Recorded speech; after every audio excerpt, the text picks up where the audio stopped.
Hey everyone, welcome to class. Today we are doing a fix from my book Yoga Fix. If you are following along, we're on page 106 and we're going to do the first fix for a low belly pooch. Now, I love this topic because I I think over the span of my career, this is one of those things that comes up all the time. How do I fix this area? And I'm using language that women use to, speaking to me about this over many, many years. So I don't want you to think that I'm calling this or I'm judging this exactly this way. This is just how people refer to it. And I think a lot of times we feel a little bit insecure about this area on our body, especially if we don't feel like we have this perfectly flat stomach. Who does, by the way? So whether you've had children and it contributes to this or you haven't, it's just part of, having a female anatomy sometimes. And a lot of times what's interesting is that this is not necessarily a body fat thing, it's more of a postural thing.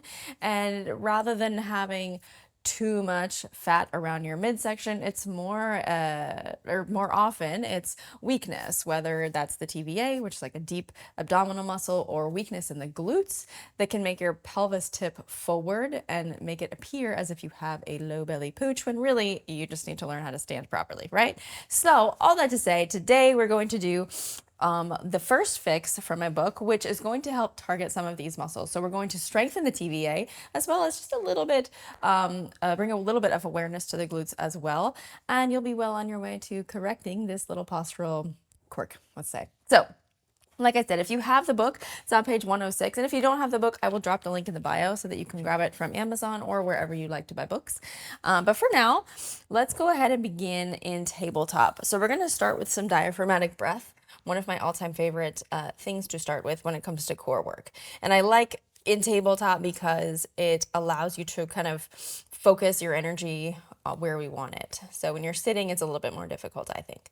Okay, so from here, as you inhale, I want you to think of letting the belly expand down towards the floor. So you're fully relaxing the midsection as you inhale. Now, as you exhale, you're going to gently draw the belly up and back. So you're not engaging the core. So you don't have to, you can breathe naturally with me for a second. So as you exhale, you should still be able to talk. It's not like you're bracing your core and it's a really big struggle to even get a word out. If you were to exhale in the way that we want to for this diaphragmatic breathing, you can still speak pretty easily. It's not a firm engagement. It's just a light lift. So inhale, relax the belly, relax the pelvic floor. Think of expanding 360 degrees through the torso. And then as you exhale, the pelvic floor contracts and lifts up, and the belly button lifts up as well. Inhale, relax. The pelvis stays neutral. Exhale, pelvic floor lifts. You have this very, very slight engagement through the core, but you can still talk. It's not anything intense. Let's do a few more like that. Exhale. Now try to smooth it out. Inhale. Exhale.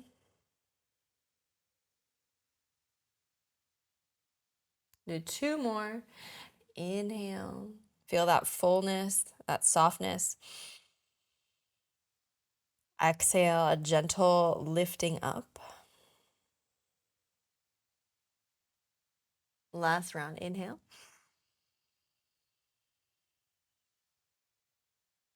And exhale.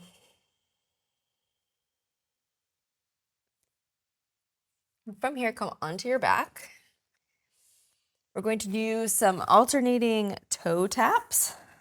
So lie down and bring your knees to 90 degrees. You can take your hands at your sides, or you can even stick them underneath the hips, like the upper hip, just if you need a little extra support. So if your back flat, if you feel like there's space between your back and the mat, go ahead and just stick your hands under the upper hip, and that's going to help you keep the core on. So wherever you end up, knees at 90 degrees, inhale fully, and on the exhale, take the left foot down, just a little tap, and then bring it back to where you started. The right foot is gonna tap down and bring it back to where you started. Left side, tap, take it up. So if you're not sitting on your hands, I want you to bring your hands to your belly actually, and just notice how the core engages as you extend one leg, bring it back up. Extend the other leg, bring it back up. Now you want to make sure that that lower back stays in contact with the mat, even as you're tapping the toes down. Exhale, just like you were exhaling with that diaphragmatic breath we started with. You want to keep the core engaged as you exhale. Here we're engaging a little bit more because we're adding some resistance. So belly button moves slightly up and back. You want to visualize like a corset around your midsection.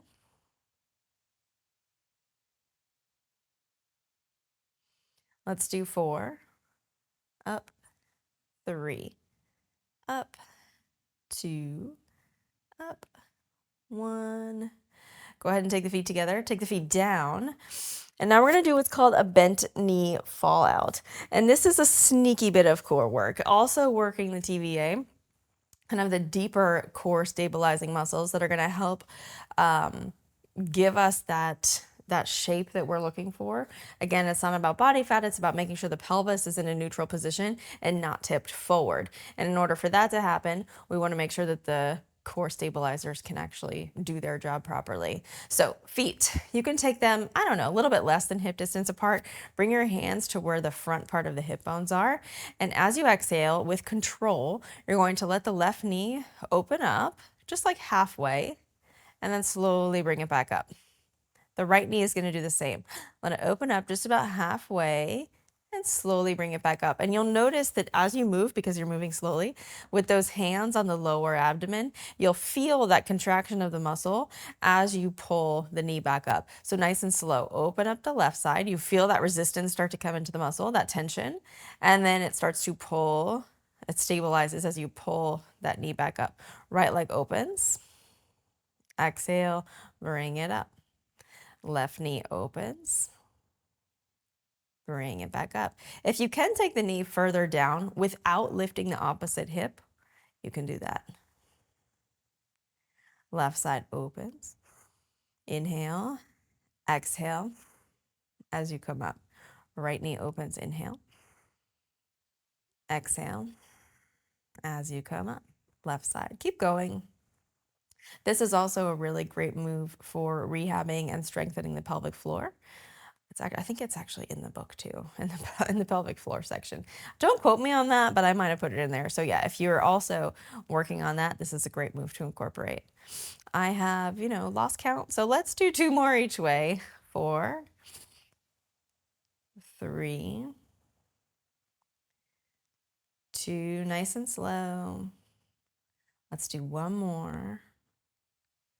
Nice. Go ahead and pull the knees in toward the chest and just give yourself a little squeeze. You can rock side to side, just massaging the low back.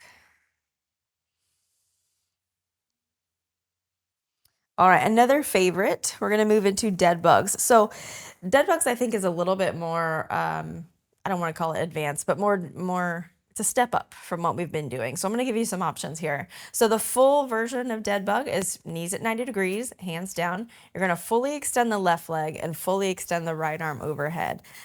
On the exhale, come back in, and then you would alternate. Inhale, extend right leg, left arm. Exhale, slowly return to your starting point. Now, if this is too much, you can keep the knees bent and just toe tap. So left toes down and switch, right toes down and switch. And you can alternate that way. So whichever variation feels more accessible to you.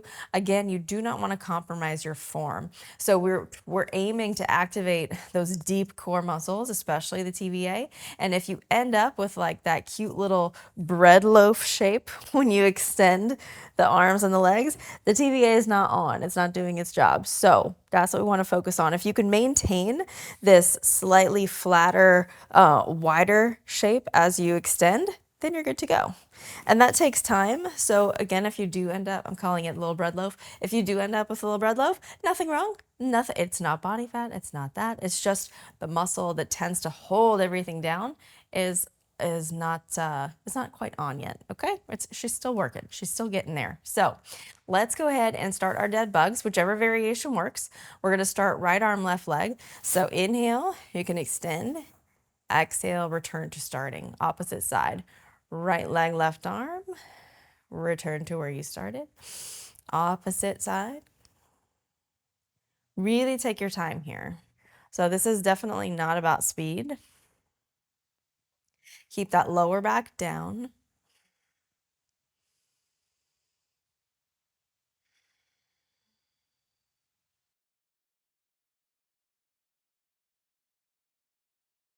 Let's shoot for 6,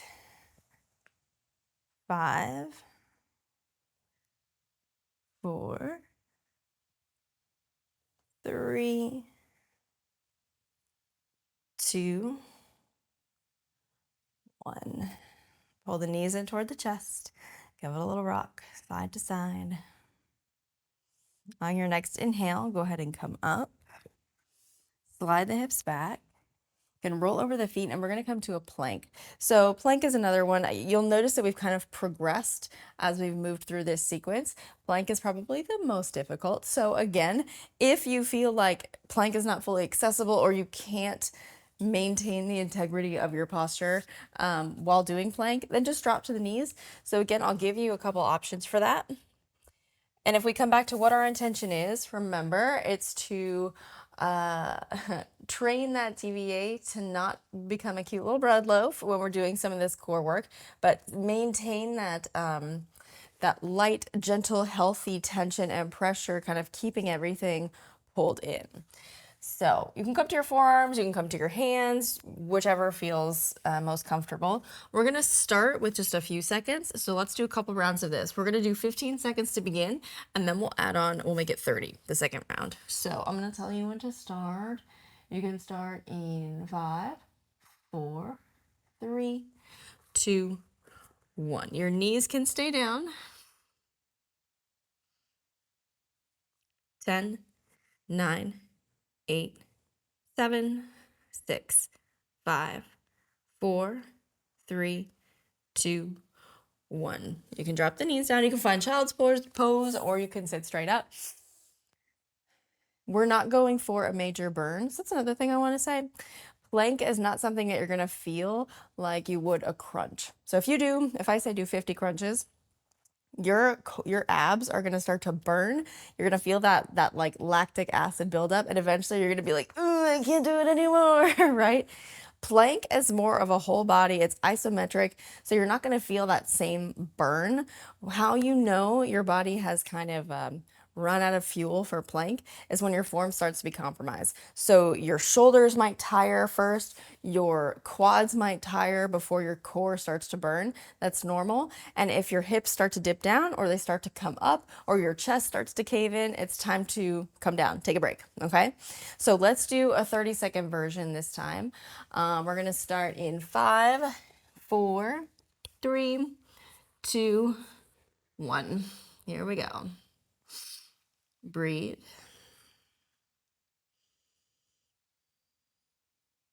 Remember, draw that belly button slightly up, slightly in. Just like in that diaphragmatic breath, as you exhaled, you felt the pelvic floor engage, and the whole midsection just slightly turn on. 5, 4, 3, 2, 1. Take it down. So if 15 seconds felt like a breeze, if 30 seconds felt like a breeze, you can always add on to this. So I wanted to take us through this this fix to do it one time through. So if you have the book, you'll notice that what we just did, if you have the book, fix 1, if you want to use it as like a warm-up, as an activation exercise, do it one time through. If you want to do it as like a full fix, a proper class, you can do it twice, 2 to 3 times through, in the order that it is in the book, or you can do like one time through and then do a whole time through, or you can do, diaphragmatic breath 3 times, toe taps 3 times, and work through it that way. Either way is fine. It's whatever your preference is.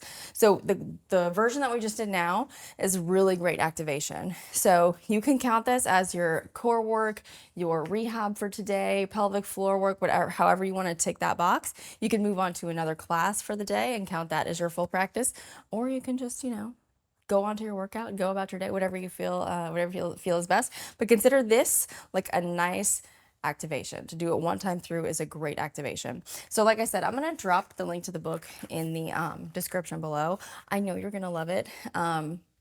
It's honestly so helpful. And we talked a little bit about pelvic floor in this chapter, in the core chapter. There's also several other there's a few things for the pelvic floor as well, like pelvic floor specific weakness and tightness, a good combo class there too. So again, if you enjoyed this class, please join me for my digital studio BYS. There is over 400 classes in there, ranging in difficulty, style, time, whatever you need. I promise you it's in there. I have a few fixes that I'm building as well. So if you love the book, or if you're curious about the book, but you'd like some video classes to go along with it, I'm kind of working through YogaFix to put some classes in there. I know you're gonna enjoy it. Like I said, the link to the book is in the description below, as well as a link to my studio. You'll get a free 7-day trial if you use that link. I would love to see you there. If you're interested, go check it out. If not, I'll see you right back here next time.